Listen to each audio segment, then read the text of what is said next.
to Commas. Commas is all things tech. You see culture and technology coming together. Life hacks. The practicality right now and the inefficiency of the internet of buying and selling stuff is extraordinary. Entrepreneurship advice. I think the first thing is you got to understand your business inside out. Love and tech. They've almost reduced dating to kind of this very momentary snap of a person. It's gonna be a fire show. I have yet to see something these days that's truly differentiated. New advice and new inspiration every show. It really is about the next generation of creatives going faster, further than we did. And now, Sequoia Blodgett. Now let's start stacking them commas.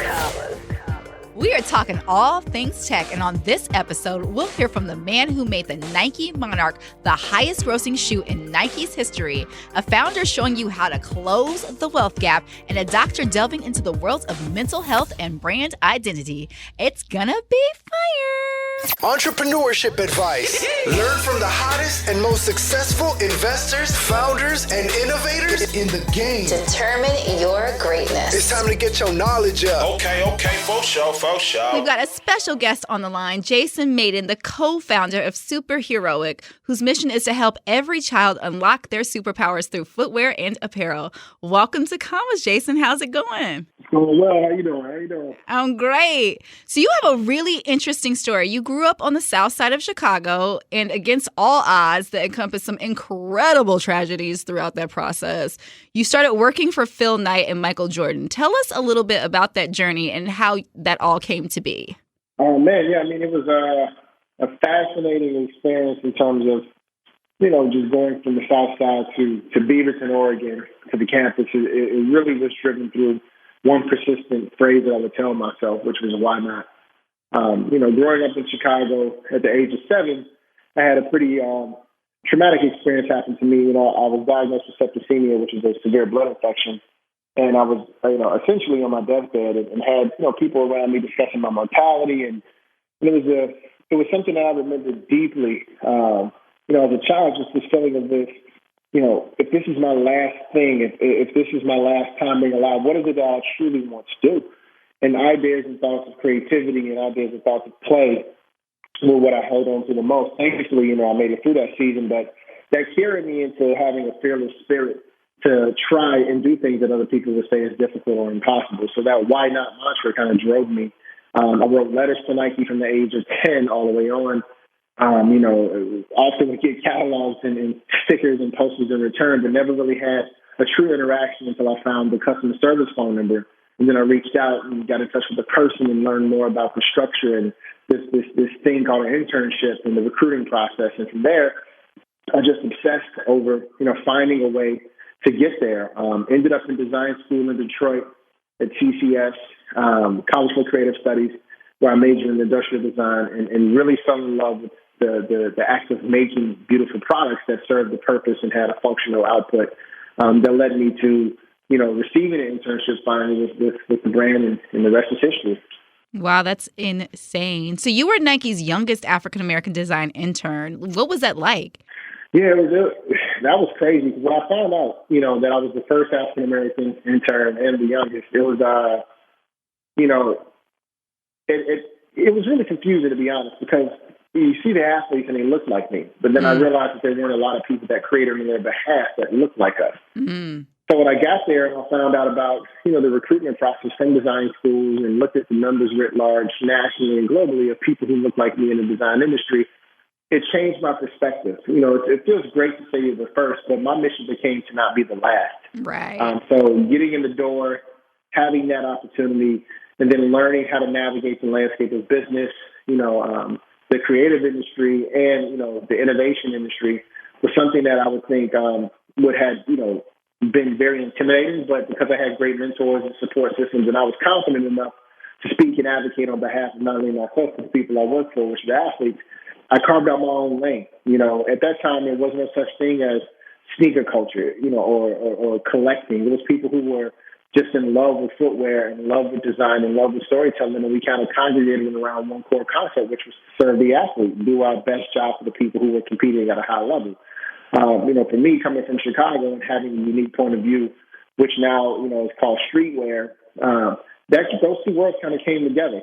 Comic books, fashion, BMX, skate, and high performance, those were all the things I were into. And so being in the brand at that age really gave me the opportunity to be part of the foundation of what we now get to see, bubbling up and happening at these things that, like ComplexCon or other major events where you see culture and technology coming together. So it was fun to be at the forefront of it all. That's so cool. What do you think about ComplexCon now? And what do you think about how they're leveraging what you essentially helped to start? I try to keep, my direct opinions to myself, but I do think that it's great to be able to have a way to give people access.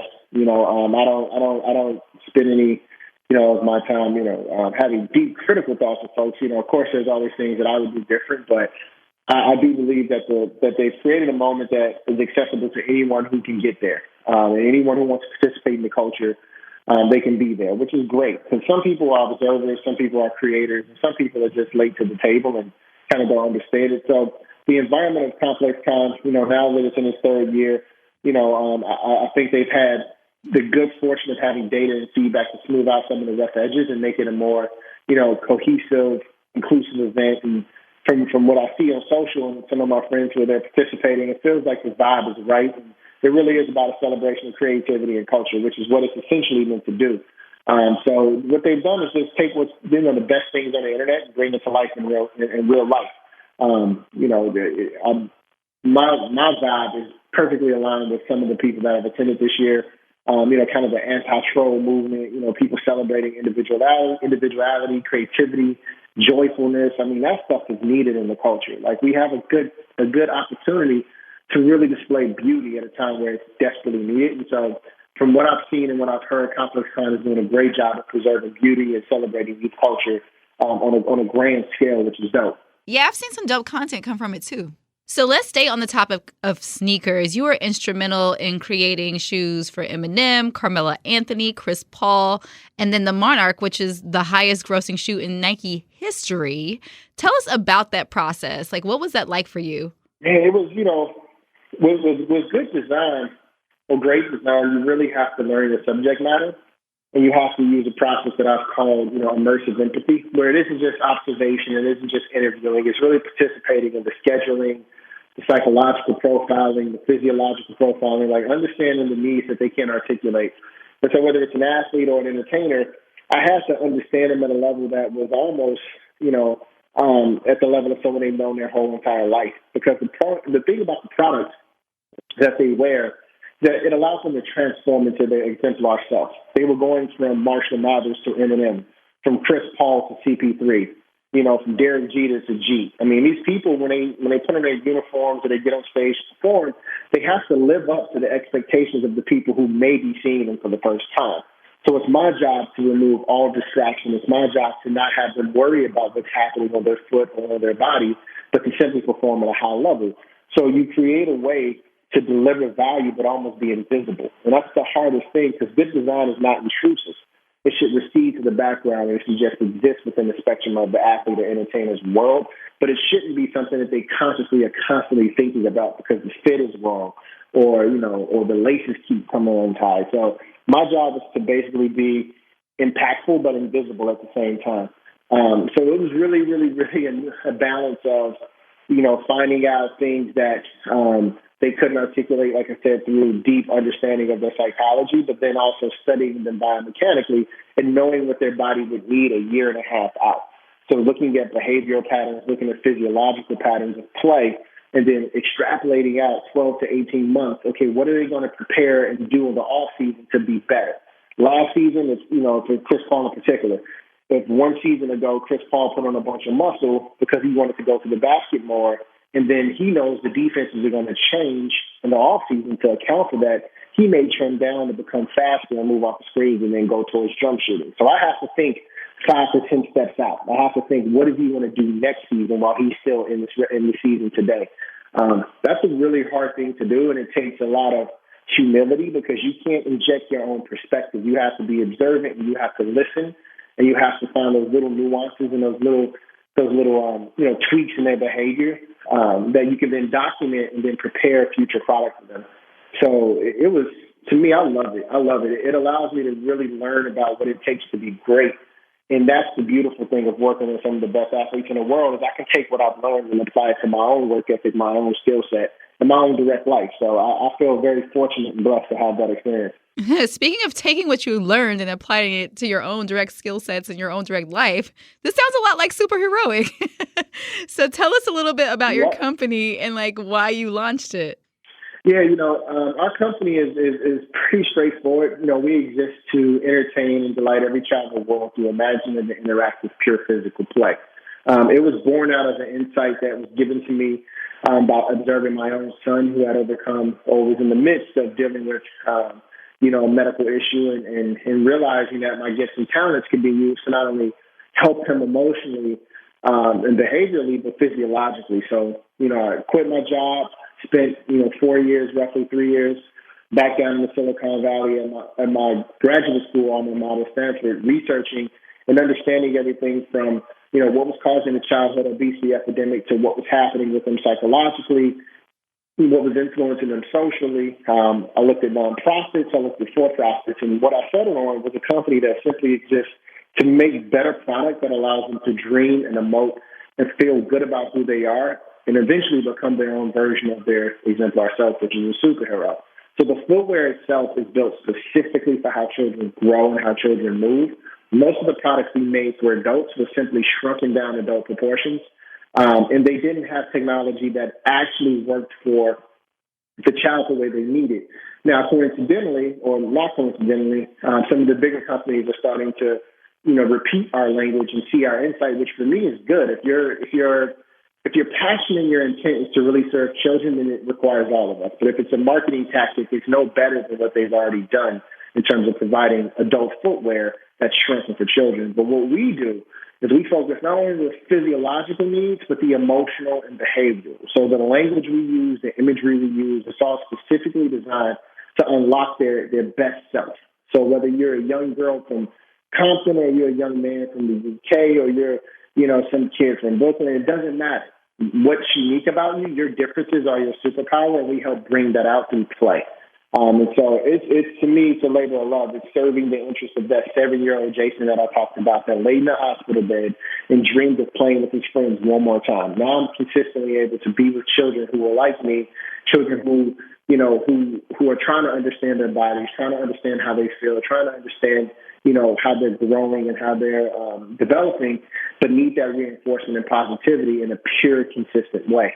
And so I'm excited because we've launched our first product. We've been able to have what we call a hero lab, which is putting the heroes in context to letting them play and show what they can do. We've grown our engagement with our audience for the parent, which we call guardians.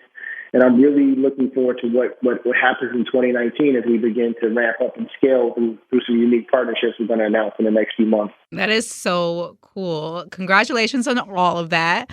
But I know it wasn't smooth coming out in terms of getting fundraising and that whole process. So tell us a little bit about what that was like for you. Fundraising is never easy. I think the misnomer in that word is fun. It's fundraising is not fun. At all. But, it's necessary. If you don't have the means and you don't have your own personal wealth to bootstrap, specifically for a hardware company, you do need venture capital. It started off with, like I said, me rebranding myself. I knew that being just a footwear designer alone, even though I had worked on technology, had my business degree from Stanford, people only will look at you from what they can Google, unfortunately. And so whether or not you've done a million different things, you're only as good as what's coming up in the search engine, right? Like if people see me for Jordan Brand, that's what they're going to think of me. So it took me some time to diversify my skill set here in the Valley. So I joined startups. I worked in venture capital. I really wanted to learn why they would tell me no, and then to prevent it from happening. So by being on the offense and say, okay, if I can work for a VC firm, be in the room listening to entrepreneurs pitch, and then hearing what the VCs say when they leave, that gives me an advantage for me to present myself in a way that's irrefutable. If I work for a startup and I learn how to raise capital from the founder side, learn how they prepare their decks, learn how they prepare their stories, how they find their insights and play to market, that also gives me a leg up because now I know both sides of the table. And so that took about, like I said, almost about 4 years, repositioning myself, being patient, taking jobs that weren't necessarily the most high-paying or the most attractive, but they were necessary for skill building And then when it was time, I went out and presented, my first concepts and my insights and showed the market size and then had the ability to go and prove that I can go and secure the actual manufacturing relationships, build the product, and ship the product without a huge infrastructure. So we went from our seed stage presentation deck to production and shipping within roughly about 8 months, which if you look at the footwear industry's typical time frame, it takes about 12 to 18. So we were able to cut out a lot of the fat because we had a sharp insight. We had a great way of testing our product rapidly, and then iterating on the insights, speaking with our audience, learning what they were looking for, studying their behaviors, and then preparing something that we wanted to put out into the world. So it was a whirlwind process, a roller coaster at times, but it's exactly what I needed for me to personally grow and to get over a lot of my fears and my own insecurities, but at the same time, put this thought and this product into the world and get the reaction we need to now be able to scale. So, it's never fun, but it's necessary. And I think, the trick to it all is keeping a healthy mindset and keeping people around you that don't just feed you, soup and tell you what you want to hear, but they tell you what you need to hear. They give you that critical feedback. They help you edit. They help to remind you that at the end of the day, the work that you do does not define who you are. And you shouldn't be attached to the work in a way where your self-worth is attached to the work because, it changes over time. And so a lot of founders, no one tells us that part. Like, hey, you go and pitch, you have a company, but you are not your company. A lot of people tell you you are, but you're not. Because as you grow, you evolve, you start to fall in love with other things you didn't know existed within your opportunity. So you may start off as a product-led person and fall in love with marketing. So I just tell everyone, be open to change, be open to following the flow of the process, but realize that this isn't intended to be fun. It's intended to be, foundational for your growth. Because if it was fun and easy, everybody would do it. This is the hardest thing any one individual will ever attempt in their life, in the business sense. And so just be prepared for that, be ready for it, have a good amount of resolve and introspection and self-care, and then you'll turn out fine. That's real talk. How much did you ultimately have to raise in order to get the products off the ground? And what did you end up raising, like, in its entirety? To get all the products shipped, testing, all the materials, we raised in 2 tranches a total of $6.8 million to get everything out the door and on the, built the infrastructure. Yeah. Because, for hardware, which essentially is what footwear is, it's a mixture of ordering raw materials, cutting tools, testing, ordering certain values, shipping, customs, packaging. It's a lot of different capital requirements that software startups don't have to attribute, don't have to account for. And so that's why, doing a physical product is a lot more difficult to raise funds for because, it takes longer for the return, but it takes more upfront capital to get what you want out into the world. So it's the best expression for the audience. And so, yeah, it is. It was a very interesting process, man, but I'm glad I went through it. So you gave some amazing tips to entrepreneurs, but what about people who are looking to break into the fashion industry as designers, knowing that tech is becoming highly influential in the space? What advice would you give to them? One, don't go to Instagram and think that by screen printing on a T-shirt that you're a designer. You're not. You're a fabricator. I think it doesn't do service to people who've actually been training with design. You won't be able to push the boundaries and leverage the technology that exists. But the whole point of going to get traditional school or traditional training is to understand the materials and processes and learn what's happening in real time with the future of manufacturing. And that doesn't just happen from watching YouTube. It doesn't happen from going to Instagram and copying and repeating. I see a lot of people who will say, hey, man, I'm printing T-shirts. I'm a designer. No, you're a fabricator. And I hate to bust anybody's bubble, but that's like saying that because I read WebMD, I'm now certified to be a doctor. It's information does not give you skill set. You know what I'm saying? Like, I think we live in an age where people, because they have access to information, they automatically believe that they can compete or have the same skill set as someone who's trained. And as we move towards automation, which is going to be even more increasingly important in design, training is what's going to allow people to really push the boundaries of design. Not just exposure and information, but proper training. Now, you don't have to get a degree, but you do have to learn. And whether you learn by doing or you study underneath someone, you're going to have to be trained to take advantage of these technologies. Because without that, you won't have access to, a machine that can 3D print cotton or a machine that can laser cut an entire, functional piece of, or of material that then can be used for a cushioning system. You won't have laser sintering. You won't have some of the resin-based, 3D printing technologies that you see happening with Adidas and all these other companies. You won't have access to that because that comes with people who are highly skilled, who have different backgrounds, who have the machinery in these facilities, which are often schools. And so, I would say anyone in the fashion industry that is serious about the future of making, you either have to find a way to intern with the manufacturing facility and learn how these machines work, or go to school. Because you can't learn that online. You have to do that hands-on training. It's a craft. At the end of the day, design is a craft. And craft is the manipulation of atoms, not bits. And you have to be able to touch and feel the medium that you're working with in order to manipulate it and use it in a way that is innovative and forward-leaning. So I do think that people get their start and their interest from looking at social media and YouTube, and that's exciting because now you have the basics. You have just enough to draw pictures and just enough to understand some of the words and vocabulary. So you kind of can skip over the core curriculum, but the hands-on materials and processing, manufacturing stuff, like you have to get some form of an apprenticeship or go to school to be exposed to it.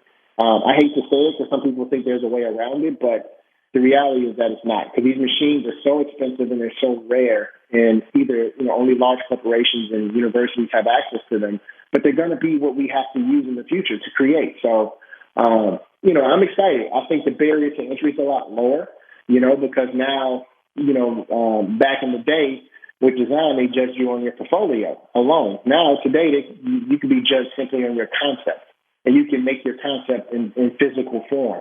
For me, I couldn't make a shoe in physical form when I started out in 1999. It was way harder. Now I can learn 3D modeling, 3D print that, and walk into a school and show them where my interests are, and then tell them, hey, with proper training, I can go and do this even faster and better. So I do think there's some benefits, that I didn't have because of the 3D modeling space and 3D printing. But I would say overall, the deep processes that will change the future of manufacturing, you can't learn that online. You have to have hands-on training from corporations or either schools. And the best way to get the corporate experience, if you don't have a family member to hook you up, is to get an internship while you're in school. That's the name of the game. Now that automation is here, and we'll see it scale within the next maybe 10 to 15 years, at least in the footwear space, probably sooner, depending on robotics and where that's headed, and AI and where that's headed. You're not going to get that just by watching people online. I'm sorry to break the news, but I think a lot of people have been misled, spending money, taking classes with folks that simply aren't equipped to compete with what's happening in the future of manufacturing. Well, we have come full circle. Get your internship. Yeah, you can't replace that hands-on knowledge. Right. Jim's word drops. Get that internship. Obviously, where can people find you if they are looking to continue to seek you out, or where can they find Superheroic? Super Heroic's easy to find. It's at Super Heroic on all social platforms. Superheroic.com. For me, it's just at Jason Mayden on Instagram. I try to, connect with anyone who reaches out to me within reason. If you have career questions or you want to, learn more about what I was saying about, the entrepreneurship space or the future manufacturing space, I'm more than willing to provide resources your way or insight. I'm not here to tell anyone not to try. I just want people to try and get further faster than I did.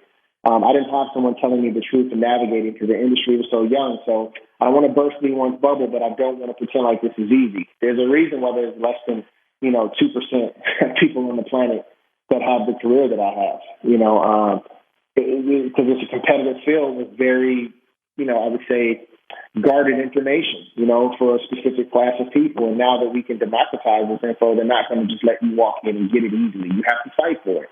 And so I'm here to give you ways to learn how to fight smarter so you don't have to repeat my mistakes, because this really is about, the next generation of creatives going faster, further than we did, I totally understand. And that is so dope because so many people want to harbor their knowledge. And so for you to be like, all right, hit me, that's rare. So thank you for that. And thank you for joining us. We so appreciate you being on the call with us. All right, good, y'all. Thank you for listening. What's good? It's Sequoia, and we're back, and we've got special guest Ania Williams on the line. She's the founder of Black and Brown Founders and Zebras Unite, and recently started working with venture capitalist Arlen Hamilton from Backstage Capital, who is gracing the cover of Fast Company this month to help her run her Philadelphia accelerator. Welcome to Commas, Ania. How's it going? Good.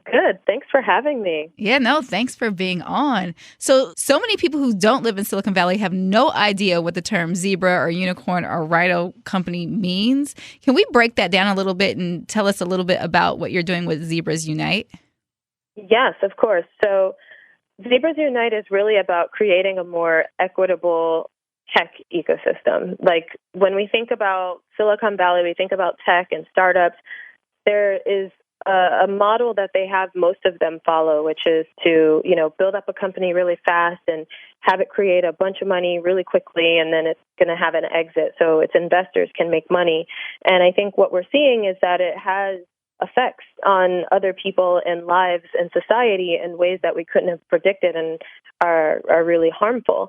And so Zebras Unite is really about having founders who really are thinking more intentionally about the effect that their companies have on the world, but still want to be able to build a profitable business, can have somewhere to think about startups and think about investment and think about how we can create change while we make dollars. That's awesome. So when we talk about unicorn companies, we're talking about like billion-dollar companies, and usually those type of companies have some type of venture. They're growing. That's like a Facebook or or Uber. Exactly. So with Zebras, is that like the polar opposite of that? Is that what you're saying?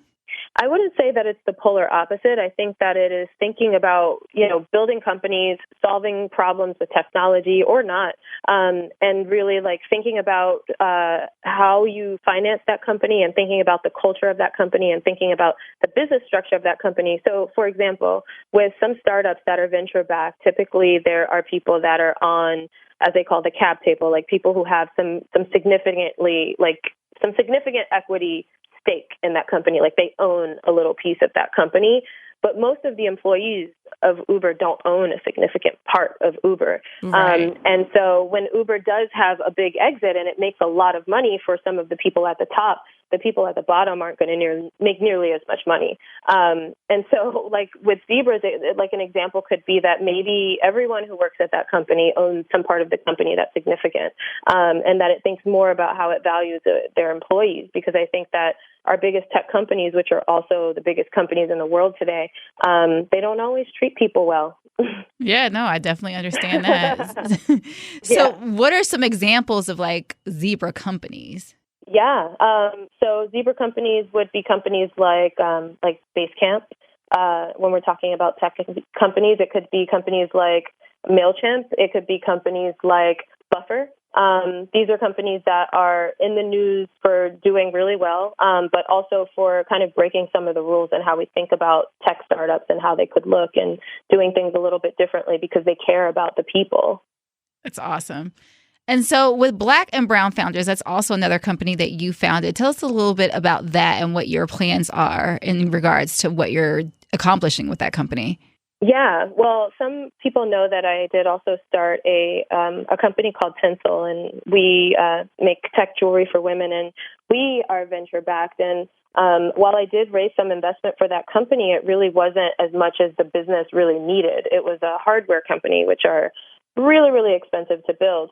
And while we were able to really like make magic happen with what we were able to do, there were some lessons that I learned along the way that I felt should really be imparted to founders of color, like Black and Latinx founders specifically. And so I started Black and Brown Founders as a nonprofit that helps Black and Latinx entrepreneurs start tech companies, and through the lens of how do you do that when you're working with really modest resources. And that was inspired by the journey of myself and by many other incredible entrepreneurs who are out there building businesses that have had to do more with less and have figured out different ways in which you can kind of, skin the cat, so to speak, so that if you're trying to get from point A to point B, where point A is the idea and point B is like generating revenue or building or scaling your business, that you're able to do that in ways that are not relying on, an investor to come and write you a check, because the reality is most of us ain't getting checks. That is all the way That's real. That is 99% the reality. So there you go. So what's been the success behind that? It's been great. So we started it early last year, and it just was one of those things where I had no idea what the appetite for it was going to be, but it exceeded what I even expected, and then I quickly realized that was something that deserved a lot more of my time and attention. And so I've just been investing my time and attention to it, and like other people have joined me on this journey. So since then, we've done a few events. We've done a couple workshops. We've been doing events in Philadelphia. We just finished our biggest conference yet, which was North Star, which we partnered with the city of Philadelphia on, and we had some really great sponsors who supported it, and just people came out and were transformed, and that is why we do what we do. We basically help entrepreneurs see how they can, start businesses and get their ideas off the ground using technology and doing that without a lot of money. Arlan Hamilton has been extremely vocal in the investment space, and anyone who's been in the mix understands that she's super passionate about underrepresented minorities not getting enough funding and vowing to help change that. Yeah, well, the funny part about it is that like Arlan is one of my investors, and really, I got introduced to her initially was to talk about Tinsel and would Backstage become an investment, and we were one of their earlier investments. And as things evolved, and Arlan and I have also, a personal relationship, and her watching me and me watching her, and us kind of watching this very parallel experience that we were having and building our companies, like, she also saw the potential in Black and brown founders and why it needed to exist. And the first thing that she said to me when I told her about it was like, of course, like, because, even as much as she wants to, like, she's like, I can't invest in every incredible founder that I see. Like, that's just the nature of venture capital and how that kind of avenue of financing works, right? Like, they can't invest in everyone. They have to really nail it down to a small percentage. And so she's like, she thought a lot about all the people that she wished she could have invested in and couldn't, and that she felt good to also be investing her time and energy and doing partnerships and trying to support an organization that was trying to address the need for everyone else. And so you're working with her with Backstage Capital now, with her accelerator. Yeah, so Black and Brown Founders is a partner of the Backstage Accelerator. We are helping them bring the accelerator to Philadelphia with the initiatives we're working on there. And also, we're also helping with forming with the rest of, many individuals all over the world who are working on forming this program right now. And it's a very exciting time, and it's very exciting to be a part of it. So let's talk about the wealth gap in terms of technology. How do you think that technology is going to help close that gap? Well, I think that technology is the greatest tool that we have available to us today. I mean, when you think about like we're living in a modern day gold rush, like technology is touching every part of our lives, and it's going to continue.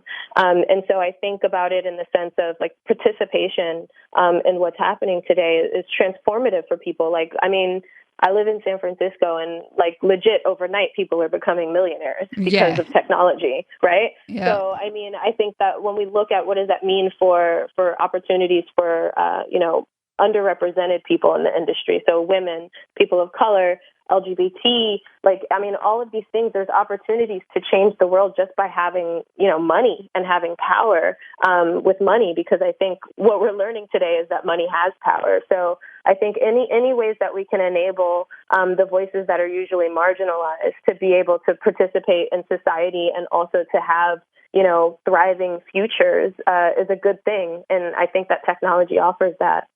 100%, because now you see with Deshaun Amira, he just closed $23 million for Mayden, and then Zoom Pizza with Julia Collins, she just closed $365 million. I was like, what for pizza? Incredible. That's incredible. Right. People eat pizza. Yeah, clearly. But I think it was more for like licensing her technology to these. Yeah, but it's amazing. Yeah, so you're definitely seeing that. So I'm super excited about where that's going as well. Yeah. How do you think your work with Black and Brown Founders is going to help to contribute to that? Yeah, I mean, like our goal is to help Black and Latinx people make money at the end of the day. Like, we want to really think about the ways in which, business, yourself, your personal skills, your experience, all of these create opportunities that can be leveraged with technology. There's just a lot of things that are happening as trends right now that I think point to more people being self-employed and starting to become entrepreneurs, if not because they think it's sexy, then by necessity, which, when we look at people of color, many of them are entrepreneurs by necessity. How do we allow those opportunities to come and to change and transform? So I hope that Black and Brown Founders in its work will both help instill, really fundamental, important information that founders need to have about how to build a healthy business, but also how to do that in the most savvy, modern ways possible. And so we can both do well and create change. Love it. Thank you so much, India. We so appreciate you being on. And if somebody's interested in finding out more information about your work, where can they go? Yeah, they can go to blackandbrownfounders.com and find us online at BB Founders. It's life hacks. Life hacking, baby. Tech tips and tools for everyday needs. Tap in. Control, copy these shortcuts and simplify your life. You heard us. I have the life hack for you. Financial literacy, for some reason or another, was not taught to me in school, or I missed it, or I was sleeping through a few sessions, or I really don't know what happened. But if you're like me and you're spending money, you have no clue where it goes. And by the end of the month, you have more month at the end of your money, not more money at the end of your month, but more month at the end of your money. Think about that. Then you need to pay attention. All right. So the life hack that I have is called Mint. It's going to teach you how to break down everything from bills to your credit score. It allows you to budget and create goals. So what happens is you upload all of your accounts, you set budgets to track those accounts, and essentially it's telling you how much you're spending throughout the month so that you don't go over those budgets. And everything is automated. So it pulls those accounts data and then uploads it to the system. And then when you don't go over the budget, it rolls that money over. And when you do go over the budget, it alerts you via email telling you, hey, you might be spending too much. So you guys definitely need to check that out. It's going to break down your groceries to your entertainment. And if you have a business, of course, you don't want to be commingling funds. That's a whole nother conversation for a whole different day, but you should definitely have a personal and business account. And if you do have a business account, it also allows you to allocate those funds to that account as well. So if you think about it, in business, you have what's called reconciliation. So essentially what will happen is you're going to reconcile all of your records and you're going to send that to your accountant or your CPA to pay your taxes. But that's also what you should be doing on a personal finance level. So you have obviously money that's going into an investment account if you have an investment account and you're ultimately saving for your retirement, which is something I think none of us are thinking about right now, but you absolutely should be. So check that out, mint.com. Again, budget allocation, boost your credit score, and get your high yield savings account together. Did you guys even know there was a high yield savings account? I didn't even know that. So Mint's going to give you all of that information. Up next, we're jumping into Love and Tech with Dr. Allie, and we're taking calls and giving love advice for all you folks who have been swiping and double tapping. Yo.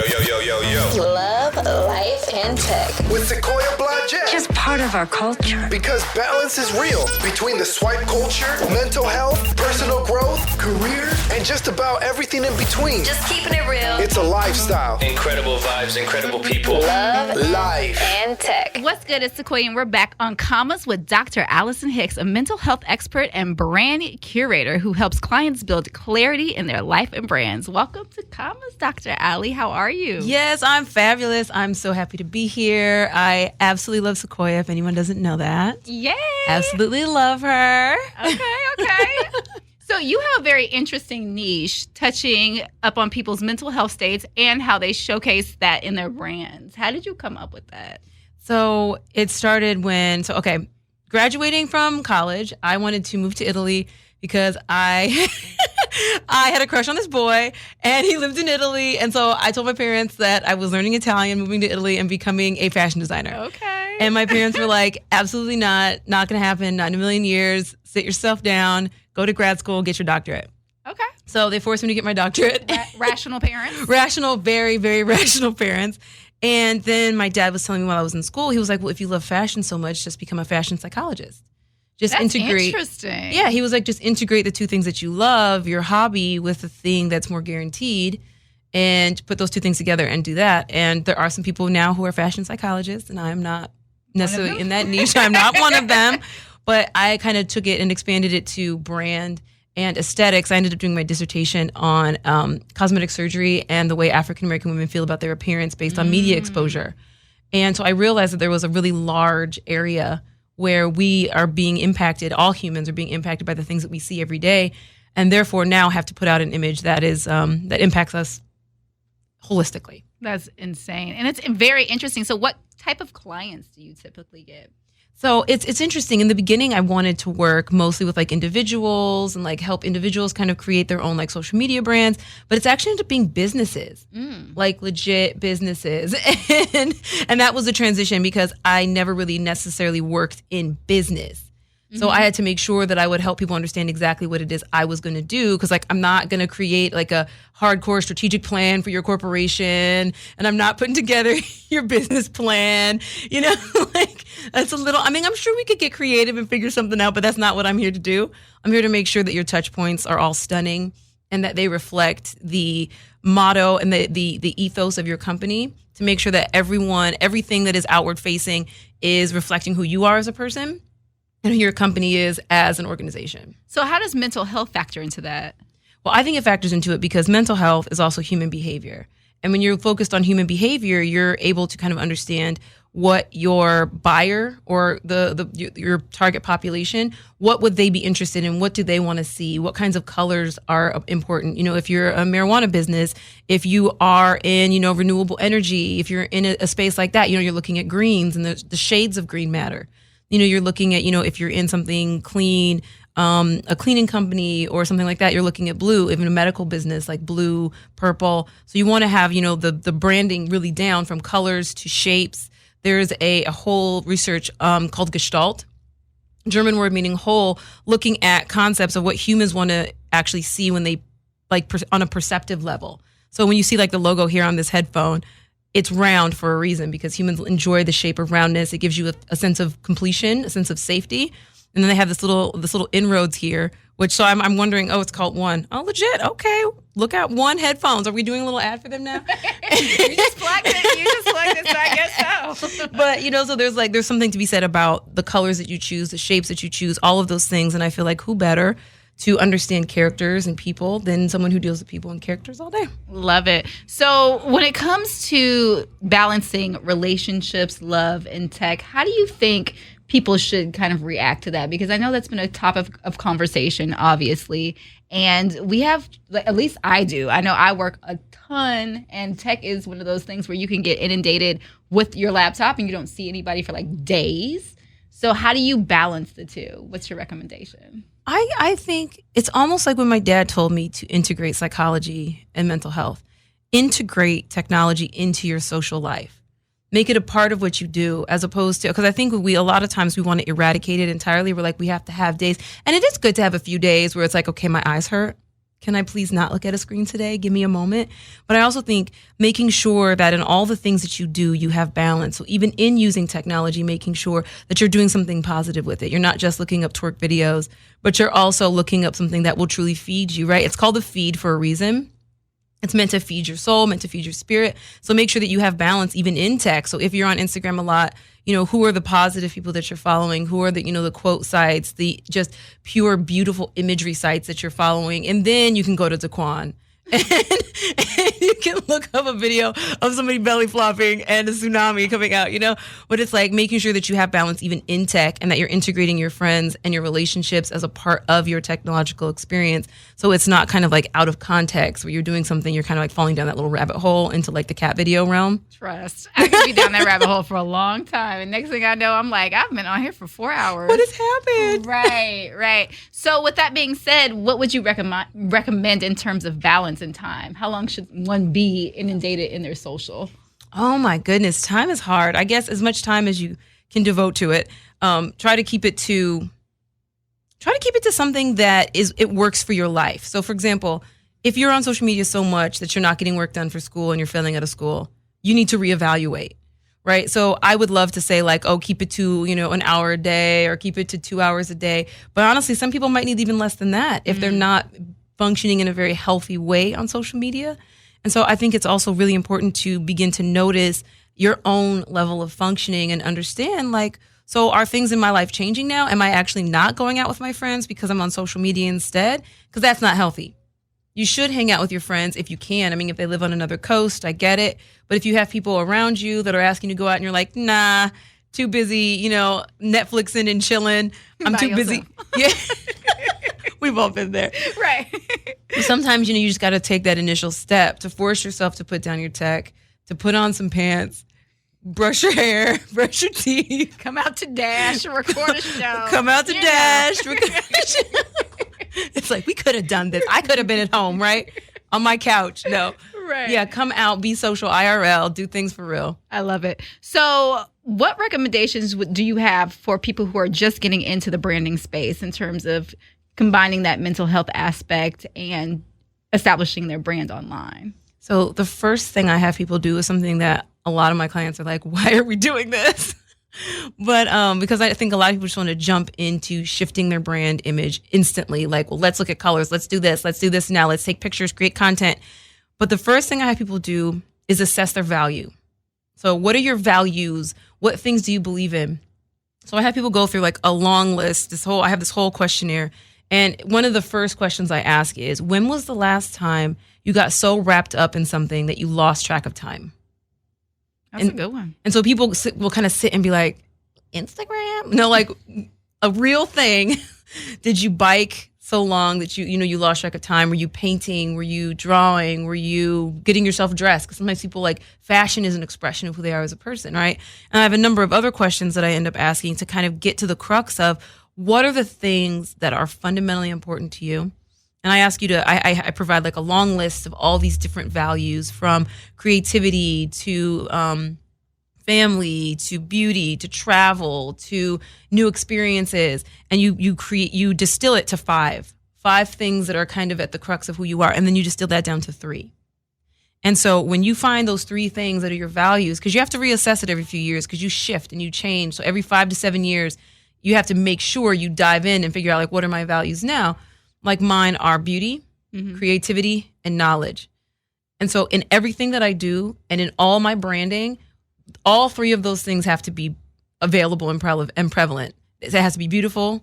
There has to be me expressing and adding to someone's knowledge base, and me doing something creative and outside of the box.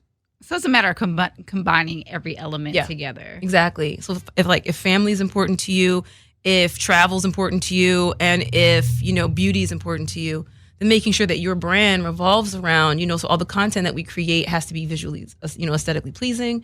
It has to be, focused maybe on your family, like you had that little, the guy where the girl where she's walking and her man is like holding her hand, so like that, like relationship is obviously something that's important to her, and you can tell that through her brand. And so making sure that at every point we're hitting all 3 of those target values. And so I start with values first. So y'all, values, look them up. Love it. Well, thank you so much, Dr. Ali, for dropping into Commas and dropping those gems. Yes. We appreciate having you. This is The Plug. You know who's the plug. It's time to get caught up on the hottest in tech. Keep it locked, you heard? With Sequoia Blodgett. I see you, little mama. I launched my first company, 7 a.m. in 2014 after a long stint of working in the entertainment industry as a commercial and music video director. It was hard.